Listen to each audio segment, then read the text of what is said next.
Hello, Serge here from the Backyard Driving Range.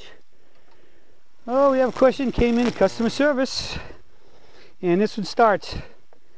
Dear Dawn, recently you lamented that there was a dearth of emails from females. That actually rhymes, emails from females. I think part of the reason is that women view their game differently, finding an assortment of challenges, whereas men tend to focus on one aspect at a time, making it easier to ask for advice. I have a major challenge that I think many women share, and it is my inability to finish off a shot. My inability to finish off a shot. I have a Pavlovian response to each strike since I started golf. As soon as I hear the ball being struck, I seem to stall my swing through. Intellectually, I know that I need to complete this to get distance, any distance, but knowing this does not help me to do it. Have you any advice on what practice thing I could do to ensure completion of my swing?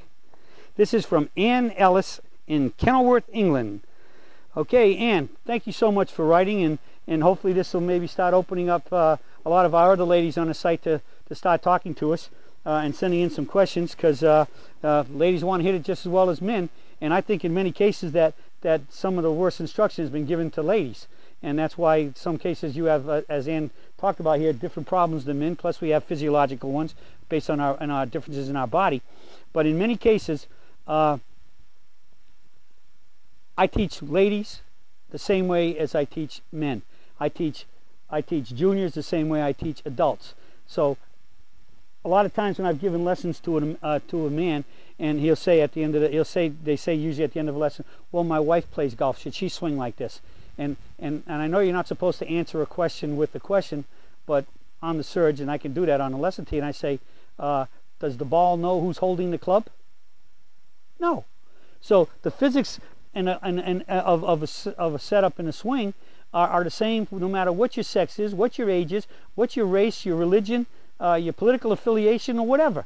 As long as you're a human being and breathing and trying to hit a golf ball, it's the same for all of us. Now we have parameters in the peak performance golf setup and swing that based on one's abilities or liabilities we can make slight adjustments. But in the end, the swing that's the most important part of the swing is what's given Ann her problem right there. She has no follow through. She's talking about cutting her swing off somewhere right over here. That's like trying to punch somebody, and and all you want to do is just barely, just as you're making contact, you stop your motion. The key is it's got to go through. The hit has to go through the shot. Okay, so it's like Ann's getting here, and once she slaps the ball and she hears the noise, it's over. No, the whole key is I think number one, Ann, you have to start learning to focus on the impact is important. I mean, I can tell just by the sound if I made a good impact. Never mind the feeling of it. I can tell just by the sound if a student's made a good impact, or anybody I'm watching hitting a golf ball. I can tell you probably within 95% accuracy where they hit the ball on the club. Toe to heel, high, thin, high on the club face, low on the club face. The sound gives it all. That's why I think it's so important to never practice golf wearing those earphones and listening to whatever you're listening to. Sound is a critical part of making a good golf swing, and hearing it and sensing it. It's another major sense that you're tuning out if you got earphones on it and listening to something. Even if it's good classical music, it's interrupting the sound. But I think that there's basically probably two things I want to address here, maybe more once I get going. Number one, normally when somebody has to pause in a golf swing, like it's a long time to get the swing going at address, or pause at the top, or they're pulling out over here, we might have a balance issue. All right? Remember, the balance buddy is got one purpose and one purpose only, to keep you standing up.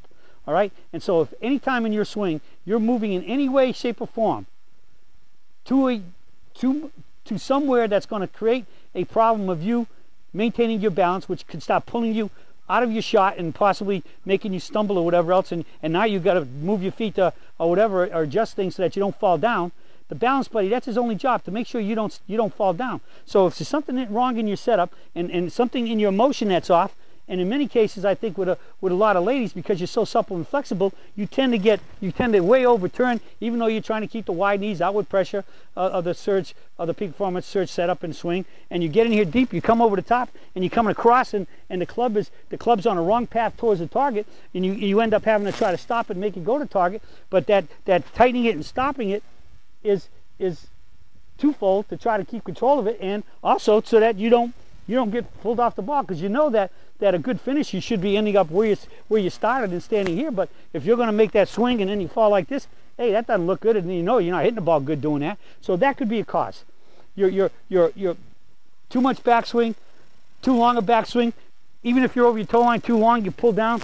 You got to help to get the club changing directions. You got to use your body to pull it up. Your body gets too far ahead of the ball, and now because it's ahead, you can't swing your arms out because they're so far ahead of you, it's going to pull you off the ball. So your brain says, shut it off.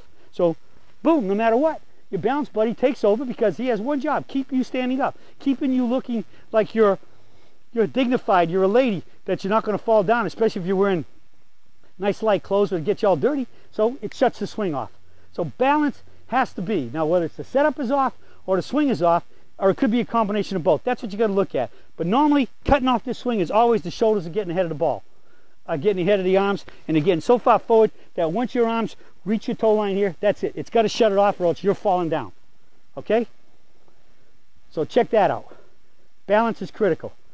The other thing would be, if you got pretty good balance, but you're still shutting it off, I'm thinking that there's an outside chance your clubs are too long and maybe too heavy. You might want to get that checked.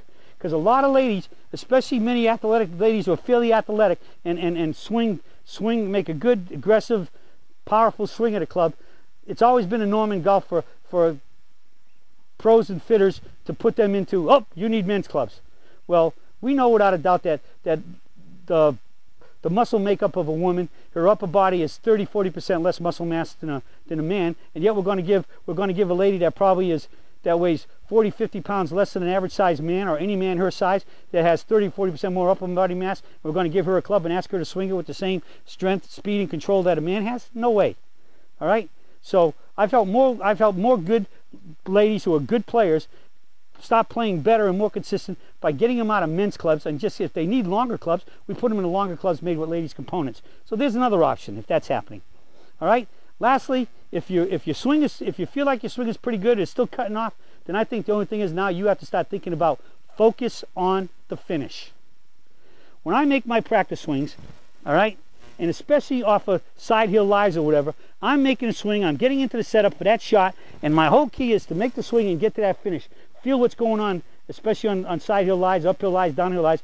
Where am I going to start losing my balance, so that I know I have to adjust my setup and my swing to make sure I get good solid contact in my power position at impact, and then go through. And in many cases, like if it's a downhill lie, you'll see players, they kind of follow through like that, the old Gary Player walk. All right, it's got to go, because if you didn't move the foot, he'd fall down. All right, but just assuming normal lies, when I take my swing, all I'm feeling is the finish, recoil, and relax. My whole goal is I'm not worried about too much turn. I'm not worried about too long back here. I'm just saying, I know that if I want to hit a good shot, I have to get to a good complete tee finish. Tee, shoulders vertical to the ground, horizontal to the ground, spine vertical, recoil and relax at the target. So I'm just feeling that swing. All right, that was pretty good. I feel my knees, my balance, everything's level. I feel everything staying in good timing. I can hear that little whip of my club right down here at impact. When I got that feel, I just created that feel. Now I do what?